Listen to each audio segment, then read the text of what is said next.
ایرانی صدر Ebrahim Raisi وزیر خارجہ حسین امیر عبدالرحان ہیلی کاپٹر حادثے میں انتقال کر گئے۔ حادثے کا شکار ہیلی کاپٹر کا ملبہ مل گیا، جبکہ اس میں سوار تمام افراد کی موت کی تصدیق کر دی گئی ہے۔ ایران کے سرکاری میڈیا کے مطابق حادثے میں ہیلی کاپٹر مکمل طور پر تباہ ہو گیا تھا۔ ایرانی عہدیدار کا کہنا ہے کہ ایران کے آئین کے مطابق نائب صدر جو ہیں محمد مخبر وہ صدارتی فرائض سنبھالیں گے۔ 50 روز میں صدارتی انتخابات کرائے جائیں گے۔ ایرانی آئین کے آرٹیکل 131 کے مطابق اگر کسی صدر کو دورہ اقتدار کے دوران نااہل قرار دیا جائے یا پھر وہ انتقال کر جائے تو سپریم لیڈر صورتحال کی تصدیق کے بعد اقتدار نائب صدر کے حوالے کرتے ہیں۔ بعد میں نائب صدر پارلیمنٹ کے اسپیکر اور عدلیہ کے سربراہ پر مشتمل ایک کونسل کو 50 روز میں صدارتی انتخابات کے لیے کارروائی کرتی ہے۔ اس سے پہلے گزشتہ روز ایرانی سپریم کونسل کے اجلاس میں ایرانی صدر اور ان کے وفد کی سلامتی کے لیے دعا کی گئی تھی۔ ایران کے سپریم لیڈر آیت اللہ خامنائی نے کہا تھا کہ ملک کی انتظامیہ واقعے سے متاثر نہیں ہوگی۔ اسلامی جمہوریہ ایران کے صدر سید ابراہیم رئیسی ایک سخت گیر عالم کی حیثیت سے معروف ہیں۔ انہیں سپریم لیڈر آیت اللہ خامنائی کا قریبی ساتھی سمجھا جاتا تھا۔ ابراہیم رئیسی 1960 میں ایران کے دوسرے بڑے شہر مشہد میں پیدا ہوئے۔ طالب علمی کے دور میں ہی مغربی حمایت یافتہ شاہ ایران کے خلاف مظاہروں میں سرگرم رہے۔ انقلاب کے بعد عدلیہ میں شمولیت اختیار کی اور متعدد عہدوں پر خدمات انجام دیں۔ 25 سال کی عمر میں ڈپٹی پروزیکیوٹر بنے۔ ایران کی عدلیہ کے سربراہ بھی رہے۔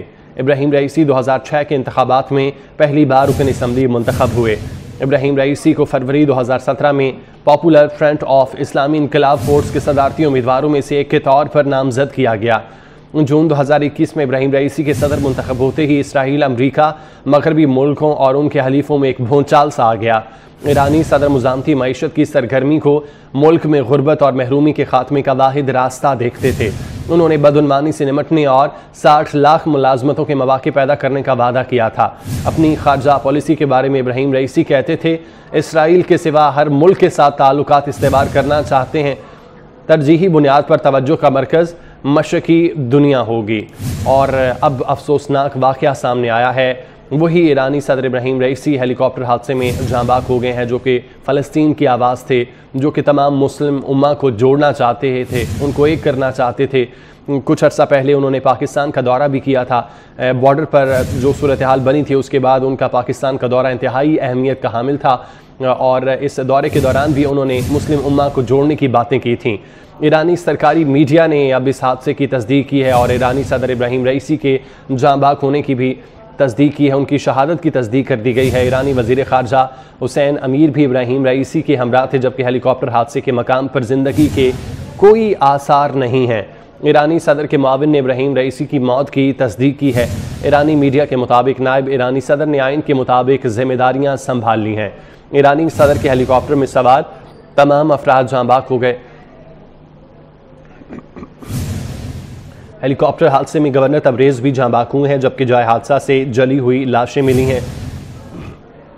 ایرانی صدر کے تباہ شدہ ہیلی کاپٹر کا ملبہ ایران کے مشرقی صوبے جولفا کے قریب پہاڑی علاقے سے ملا ہے۔ ابراہیم رئیسی مشرقی آذربائیجان میں ڈیم کا افتتاح کر کے تبریز واپس آ رہے تھے۔ ایرانی صدر ابراہیم رئیسی ہیلی کاپٹر حادثے میں جاں بحق ہو گئے۔ ایرانی صدر ابراہیم رئیسی وزیر خارجہ حسین امیر عبدالرحان ہیلی کاپٹر حادثے میں انتقال کر گئے۔ حادثے کا شکار ہیلی کاپٹر کا ملبہ مل چکا ہے۔ سوار تمام افراد کی موت کی تصدیق کر دی گئی ہے۔ ایران کے سرکاری میڈیا کے مطابق حادثے میں ہیلی کاپٹر مکمل طور پر تباہ ہو گیا تھا۔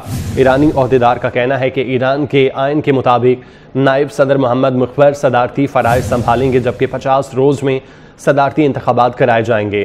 ایرانی آئین کے آرٹیکل 131 کے مطابق اگر کسی صدر کے دورہ اقتدار کے دوران نااہل قرار دیا جائے یا پھر وہ انتقال کر جائے تو سپریم لیڈر صورتحال کی تصدیق کے بعد اقتدار نائب صدر کو منتقل کر دیتے ہیں، اور بعد میں نائب صدر پارلیمنٹ کے اسپیکر اور عدلیہ کے سربراہ پر مشتمل ایک کونسل کو 50 روز میں صدارتی انتخاب کے لیے کارروائی کرتی ہے۔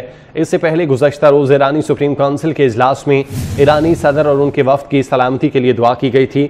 ایران کے سپریم لیڈر آیت اللہ خامنائی نے کہا تھا کہ ملک کی انتظامیہ واقعے سے متاثر نہیں ہوگی۔ اسلامی جمہوریہ ایران کے صدر سید ابراہیم رئیسی ایک سخت گیر عالم کی حیثیت سے معروف تھے۔ انہیں سپریم لیڈر آیت اللہ خامنائی کا قریبی ساتھی سمجھا جاتا تھا۔ ابراہیم رئیسی 1960 میں ایران کے دوسرے بڑے شہر مشہد میں